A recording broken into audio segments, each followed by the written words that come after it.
ফ্যাসিবাদের ভূমিকা অবতীর্ণ হতে চায়। নাসিরউদ্দিন পাটোয়ারির জন্ম হয়েছে জনগণের অধিকার প্রতিষ্ঠা করার জন্য। খুনি হাসিনা পালিয়ে গিয়েছে, আপনারা কোথায় পালাবেন এখন থেকে নির্ধারণ করে রাখুন।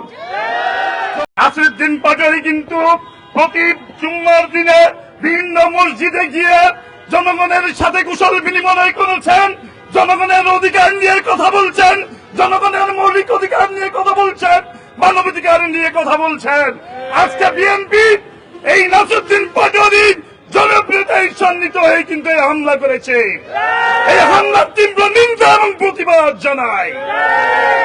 বিএনপি তার আদর্শিক জায়গা থেকে দূরে সরে গিয়েছে।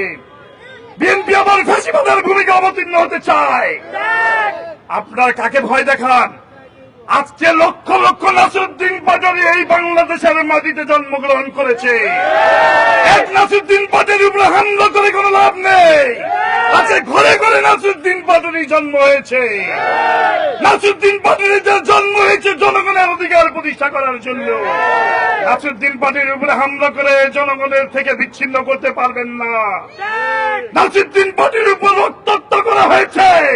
আমি বলতে চাই, আমার ভাইয়ের রক্তের প্রতিশোধ নিতে গিয়ে যদি আমাদের রক্ত উদ্বেলিত হয়ে তার ভাষা হয় 303 রাইফেলের বুলেট, তবু আমরা পিছপা হব না।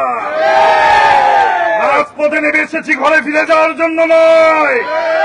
কাকে মামলার ভয় দেখান? হামলার ভয় দেখিয়ে কোনো লাভ নেই। জনগণের অধিকার প্রতিষ্ঠা করার জন্য কিন্তু 1400 ছাত্র জনতা রক্ত দিয়েছে। আজকে বিএনপির নেতা কর্মীরা মাঠে ঘাটে ঘুমাতো, হাতে ঘাটে থাকতো। আজকে এই এনসিপির কারণে, এই ছাত্র জনতার কারণে কিন্তু রাষ্ট্রীয় ক্ষমতায় অধিষ্ঠিত হয়েছেন। যেভাবেই ক্ষমতা আসেন না কেন, আমরা চাই সুষ্ঠুভাবে সরকার পরিচালনা করুন। সুষ্ঠুভাবে সরকার পরিচালনা করবেন, এনসিপির পক্ষ থেকে, ছাত্র জনতার পক্ষ থেকে আপনাদেরকে সহযোগিতা করা হবে। যদি সুষ্ঠুভাবে সরকার পরিচালনা করতে চান, যদি রাষ্ট্রীয়ভাবে রাষ্ট্রীয় মদদে হামলা করতে চান, মামলা করতে চান, তাহলে আমরা কিন্তু রাজপথে সমুচিত জবাব দেব ইনশাআল্লাহ। গত 2টি ঘটনা কিন্তু আমরা একই রকম দেখতে পেয়েছি। একটি ঘটনা ডাকসুর নেতাদের উপর হামলা হয়েছে। কিভাবে হামলা হয়েছে? তারা থানার বিষয়ে আশ্রয় নিয়েছিল। এই সন্ত্রাসীরা থানার ভিতরে ঢুকে তাদের উপর হামলা করেছে। কালকের ঘটনাও কিন্তু একই ঘটনা, পুনরাবৃত্তি ঘটনা হয়েছে। এই সমস্ত ঘটনাগুলো একটি পরিকল্পিত ঘটনা আমরা মনে করি। কারণ কালকেও এক দফা যখন হামলা করা হয়েছিল, পরবর্তীতে নাসিরউদ্দিন পাটোয়ারি থানায় থানায় গিয়ে আশ্রয় নিয়েছিল। সেই থানার ভিতরে ঢুকে সন্ত্রাসীরা তার উপর ন্যাক্কারজনকভাবে হামলা করেছে। আমরা দেখতে পেয়েছি 2টি ঘটনায় কিন্তু একই রকম। তার মানে জুলাই যোদ্ধা যারা আছেন তাদের উপর নির্যাতন করার জন্য পরিকল্পনা করা হচ্ছে, তাদেরকে মামলা দেওয়ার জন্য দূরে সরানোর চেষ্টা করা হচ্ছে।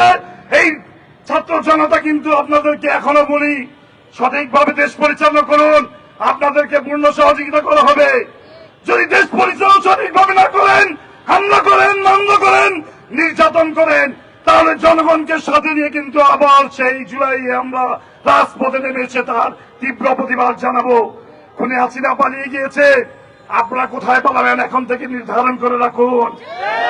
জনগণের উপরে অত্যাচার করছেন, জুলুম করেছেন, নির্যাতন করছেন, সেটির জবাব কিন্তু জনগণ আবার ইনশাল্লাহ রাজপথেই দেবে।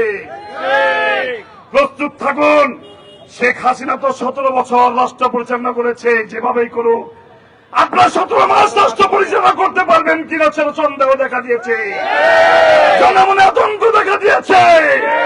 একের পর এক শিশু ধর্ষণ হচ্ছে। ছোট্ট শিশু রামিসা, তাকে কিভাবে নির্মমভাবে হত্যা করা হয়েছে। আজকে আমরা জানতে পারলাম সেই রামিসার হত্যাকারী একজন বিএনপির কর্মী। আপনার কর্মীর বিচার করুন, এমন বিচার করুন যাতে বাংলার মাটিতে আর কোন রামিসাকে এভাবে মৃত্যু বা জীবন দিতে না হয়। আমরা এখনো কিন্তু ভালো বলছি আপনাদেরকে, আমরা কিন্তু আক্রমণাত্মক আকর্ষণ নিয়ে আমরা কিন্তু রাজপথে নামবো না। এখনো আমরা বলতে চাই, পরিপূর্ণভাবে আপনাদেরকে সহযোগিতা করব। বারবার বলছি সহযোগিতা করব। যদি সহযোগিতা করতে না চান, আমাদের নেতা কর্মীদের উপর হামলা করতে চান, তাহলে কিন্তু বিএনপিকে দাঁত ভাঙ্গা জবাব দেওয়া হবে। রাজপথে নেমে এসেছি ঘরে ফিরে যাওয়ার জন্য নয়।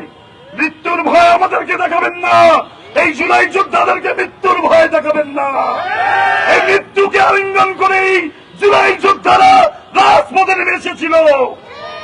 আবার দেশকে ভারতীয় আধিপত্যবাদের কবল থেকে মুক্ত করার জন্য জুলাই যোদ্ধারা প্রয়োজনে আবার জীবনের শেষ রক্তবিন্দু দিয়ে হলো তা রক্ষা করবে ইনশাআল্লাহ। বাংলাদেশের স্বাধীনতা সার্বভৌমত্ব রক্ষা করার জন্য যদি আমাদেরকে জীবন দিতে হয়, জীবন দেওয়ার জন্য প্রত্যেকটা জুলাই যোদ্ধা প্রস্তুত আছে। এদেশের জনগণ এনসিপির প্রতি সহানুভূতি আছে। আজকে দলে দলে লোক এনসিপিতে যোগদান করছে, বিএনপি কিন্তু এতেই ভয় পেয়ে গিয়েছে। বিএনপি হুমকি দিচ্ছে, ধমকি দিচ্ছে বিভিন্ন নেতা কর্মীরা যাতে এনসিপিতে সাধারণ জনগণ যাতে প্রবেশ করতে না পারে, এই জন্যই কিন্তু নাসিরউদ্দিন পার্টির উপরে হামলা। নাসিরউদ্দিন পার্টির উপরে হামলা কিন্তু কোনো বিচ্ছিন্ন ঘটনা নয়। সরকার বুঝতে সক্ষম হয়েছে যে সারা দেশের জনগণ আজকে এনসিপির পতাকা তলে ঐক্যবদ্ধ হয়েছে। এই জন্যই কিন্তু নাসিরউদ্দিন পার্টিকে হত্যার পরিকল্পনা গ্রহণ করা হয়েছে, হাদি ভাইকে হত্যা করা হয়েছে। আমরা কিন্তু এই রক্তের বদলা নিব ইনশাআল্লাহ। আর যাতে কোন হাদি ভাইয়ের মতন কোন ছাত্র নেতা যুব নেতাকে জীবন দিতে না হয়, আমরা কিন্তু হুঁশিয়ার করে বলতে চাই, বিএনপির নেতা কর্মীদেরকে বলতে চাই, অন্যায় ভাবে যদি হামলা করা হয় এরপর আমরা আর বসে থাকবো না, পাল্টা জবাব দেওয়ার জন্য প্রস্তুত থাকবো ইনশাআল্লাহ। প্রত্যেকটা নেতা কর্মীদেরকে প্রতিটা নেতা কর্মীদেরকে উদাত্ত আহ্বান জানাই, যদি বিচ্ছিন্ন ভাবে আবার কোন নেতা কর্মীর গায়ে হাত তোলা হয় সেই হাত আপনারা ভেঙে দিবেন। সবাইকে আবারও প্রস্তুতি থাকার আহ্বান জানিয়ে, যেহেতু কোরবানি ঈদের মাস শুরু হয়েছে, সামনে কোরবানি ঈদ, সকলেই আমরা